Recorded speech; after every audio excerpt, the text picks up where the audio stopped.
Hello and नमस्कार, स्वागत है आप सभी का टाइम ड्राइव अड्डा में एक बार फिर से। और आज एक और खास हस्ती mister Shailesh Chandra who is the MD at Tata motors हमारे साथ जुड़े हैं और उनसे बातचीत करेंगे टाटा की latest electric SUV Harrier EV के बारे में। तो चलिए शुरुआत करते हैं। So first of all, Shailesh, thank you so much for joining us at Time Drive and congratulations on the launch of new Tata Harrier EV. Thank you. So पहला जो सवाल है मेरा इसके टेक्नोलॉजी को लेकर है।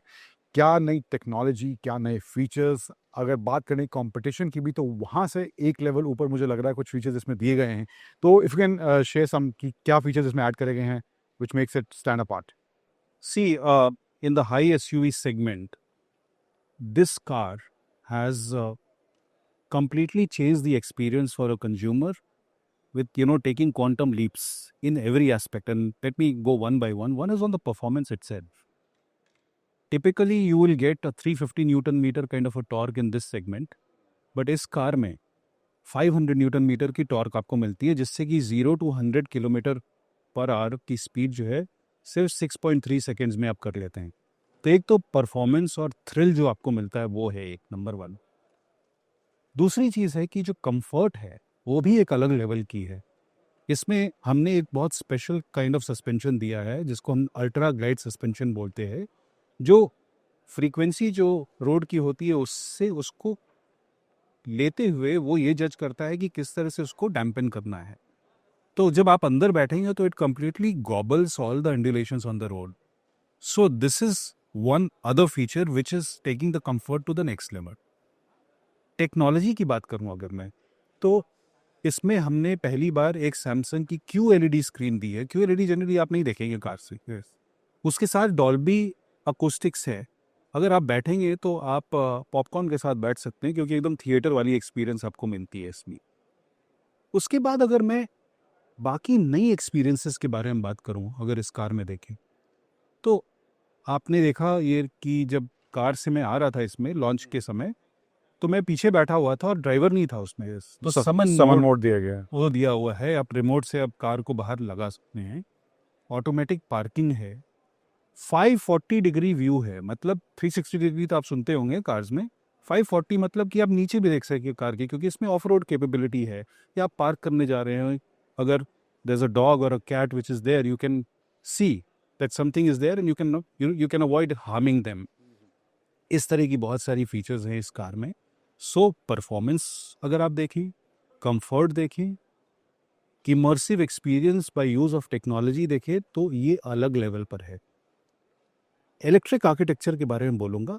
हालांकि इसकी टॉप हेड जो है वो हैरियर है, क्योंकि हैरियर एक बहुत पॉपुलर और बहुत एक्सेप्टेड ब्रांड है, बॉडी स्टाइल है और ब्रांड है, लोग चाहते हैं, इसलिए हमने इसको रिटेन किया। लेकिन अगर अंडरपिनिंग आप देखें तो पूरा चेंज हो चुका है। ये प्योर ईवी आर्किटेक्चर है, जो एक्टिव ईवी प्लस हम बोलते हैं, जिसमें 4x4 देना पड़ा, हमें फ्लैट बैटरी पैक देना पड़ा ताकि 75 किलोवाट आवर की बैटरी पैक दे पाएँ, जिससे कि 500 किलोमीटर प्लस रियल रेंज मिल पाए। तो वो आर्किटेक्चर बिल्कुल चेंज हो गया है।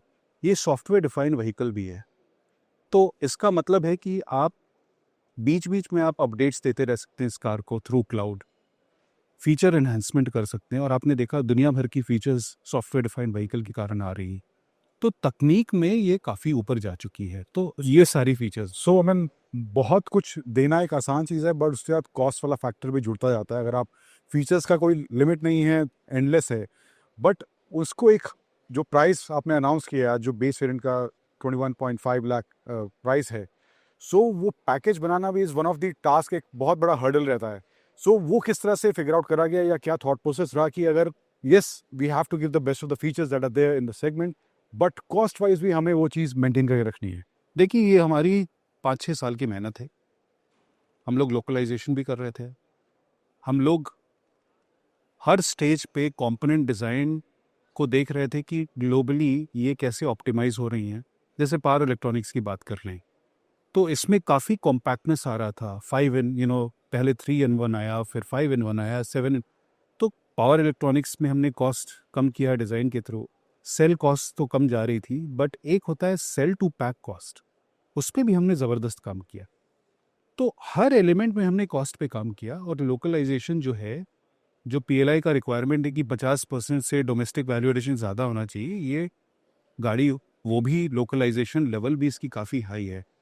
ये सब गया है इसके कॉस्ट को मैनेज करने के लिए, नंबर 1। नंबर 2, गवर्नमेंट की तरफ से सपोर्ट है।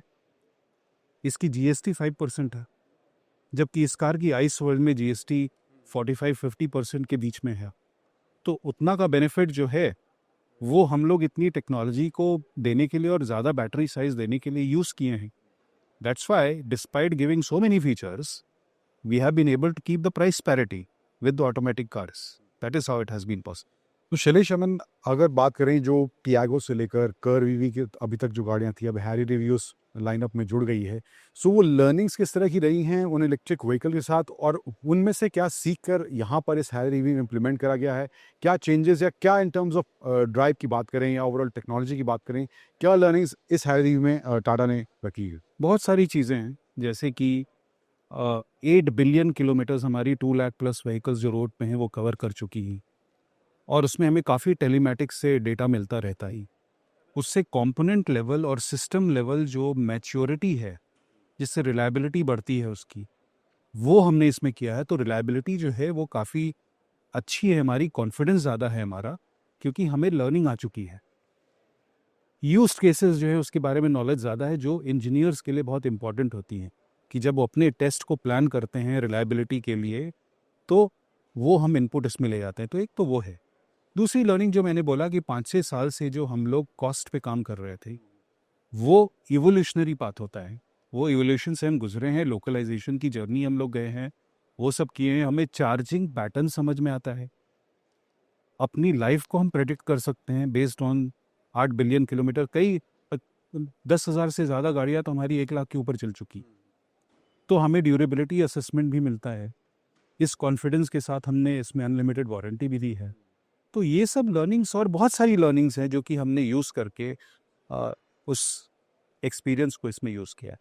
मैं अगर आज से 5 साल पहले की बात करूं, या आज जिस तरह से इलेक्ट्रिक पोर्टफोलियो या इलेक्ट्रिक गाड़ियों का हमें चलन देखने को मिल रहा है, तो वहाँ पर आपको जो कंसर्न्स है, यस, बहुत से कस्टमर कंसर्न्स एड्रेस हुए हैं, लेकिन अभी भी क्या आपको लगता है कि ऐसे कुछ कंसर्न्स हैं, 2-3 ऐसे कंसर्न हैं जहाँ पर कस्टमर को एड्रेस करने की ज़रूरत थी और हैरी रिव्यू में उनको एड्रेस करा गया है? देखिए, इस सेगमेंट में वो पॉसिबल हो पाया है।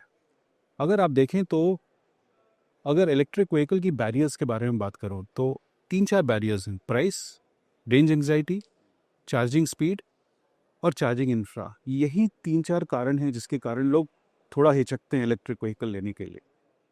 ये कार में आपने प्राइस अनाउंसमेंट देख लिया, this is equal if not better than the price of automatic ice cars with 1.5 times better experience, right. दूसरी चीज़ है रेंज एंग्जाइटी। इसमें 500 प्लस किलोमीटर रियल रेंज आपको मिल रहा है। डीजल और पेट्रोल कार की भी रेंज इतनी होती है। हमने high ultra fast charging speed के बारे में बात की। आप 250 किलोमीटर का टॉपअप कर सकते हैं 15 मिनट के अंदर। चार्जिंग इंफ्रा पे डिपेंडेंस कम हो गया आपका, क्योंकि एवरेज इंडियन जो है इंटरसिटी ड्राइव उसकी 180 किलोमीटर होती है, और 85% कस्टमर्स जो हैं जो इंटरसिटी ड्राइव करते हैं वो 400 किलोमीटर के अंदर करते हैं। तो इंटरसिटी ड्राइव में आपको चार्ज करने के लिए शायद रुकना भी नहीं पड़े, तो डिपेंडेंसी भी कम हो गई। दूसरा होता है कि भाई बैटरी खराब हो जाए तो मैंने अनलिमिटेड वारंटी भी दे दिया। तो सारी बैरियर्स इस सेगमेंट में निकल चुकी। लोअर सेगमेंट्स में भी जर्नी बाकी है। अगर मैं देखूं 12 लाख के नीचे की कार जो हैं वो आज के दिन में 250 की रेंज देती हैं। उसमें चार्जिंग स्पीड इतनी ज़्यादा नहीं है, प्राइस पैरिटी भी नहीं है, तो वहाँ हमें उस जर्नी में और आगे बढ़ना होगा, उस पर और कॉस्ट पे काम करना होगा। मास प्रोडक्ट वाला एरिया। हाँ, जो मास प्रोडक्ट एरिया है। यहाँ पर तो चूंकि वहाँ जीएसटी का उतना भी बेनिफिट नहीं है, प्लस प्राइस बेस भी कम है, तो उस पर अगर बैटरी पैकअप 400 की देंगे तो इसमें भी देना होगा उतना ही, उसमें भी नहीं देना होगा, इसलिए प्राइस पैरिटी का तो वहाँ जर्नी अभी बाकी है। बट इसमें वो पॉसिबल हो पाया इसलिए हम लोग इस पे ज़्यादा एम्फोसिस इलेक्ट्रिक टेक्नोलॉजी पे नहीं कर रहे थे। हम बोल रहे हैं कि this is ready to fight it out with all the ICE cars in the high SUV segment with a much superlative experience and performance. My last question is, अगर हैरी रिवी को one word में define करा जाए, evolution और revolution है, what will you call it?